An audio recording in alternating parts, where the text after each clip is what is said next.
जानेंगे। इस्लामाबाद में तहरीक Insaf intra party election case की समाअत हुई है। मेंबर सिंध निसार दुरानी की सरबराही में 3 रुकनी कमीशन ने समाअत की है। Chairman PTI barrister Gohar Ali election commission में पेश हो गए। मेंबर बलोचिस्तान ने इस्तफसार किया कि पीटीआई के इलेक्शन क्या चमकनी में हुए थे। उस पर बैरिस्टर गौहर अली ने कहा कि नहीं जनाब, इंतखाबात इस्लामाबाद में भी हुए थे। हमने दस्तावेज़ात जमा करा दी हैं। 1 हफ्ते से 10 दिन तक का वक्त दें। बेंच ने इलेक्शन कमीशन हुकाम से सवाल किया कि अगर पीटीआई के इंट्रा पार्टी इलेक्शन को हम अब भी तस्लीम नहीं करते तो क्या मुस्तकबिल होगा। डीजी पॉलिटिकल फाइनेंस ने बताया कि पार्टी का कोई तंजीमी ढांचा नहीं रहेगा। बेंच ने डीजी पॉलिटिकल फाइनेंस को हिदायत की कि आप हमें इस नुक्ते पर मुआवनत फराहम करें। बैरिस्टर गौहर ने कहा कि हम भी इस मामले पर आपको मुआवनत देंगे।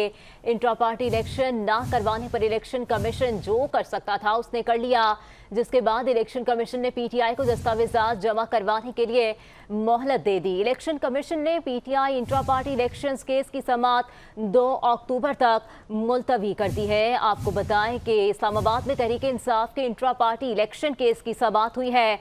मेंबर सिंध निसार दुरानी की सरबराही में 3 रुकनी कमीशन ने ये समाअत की है। Chairman PTI barrister Gohar Ali election commission में पेश हुए।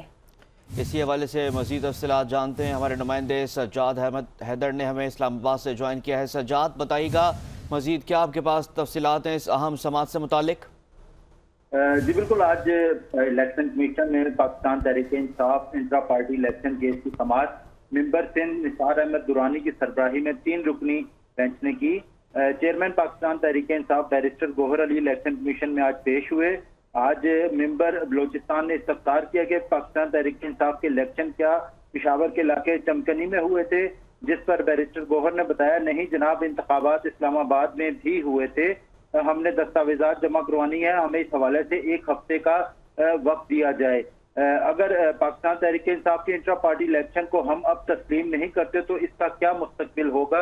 इलेक्शन कमीशन की जानिब से यह सवाल सामने आया, जिस पर जो पॉलिटिकल फाइनेंस पार्टी थे उनका कहना था कि पार्टी का कोई तंजीमी ढांचा भी यहाँ पर बाकी नहीं रहेगा। उनका मजीद कहना था कि आप हमें इस नुक्ते पर मामनत फराहम करें। बेंच की डीजी पॉलिटिकल फाइनेंस को हिदायत भी की और हम इस मामले पर आपको मावनत देंगे, ऐसा कहना था बैरिस्टर गौहर का। उनका कहना था कि इंट्रा पार्टी इलेक्शन ना करवाने पर इलेक्शन कमीशन जो कर सकता था इसने कर लिया है। और इलेक्शन कमीशन ने पाकिस्तान तहरीक इंसाफ को आज जो दस्तावेजात जमा करवाने के लिए मोहलत दे दी है और इलेक्शन कमीशन ने Pakistan Tehreek Insaf intra party election case की मजीद समाअत 2 अक्टूबर तक मुलतवी कर दी। जी बहुत शुक्रिया सज्जाद हैदर, आप हमें तमाम तफसीलात से आगाह कर रहे थे।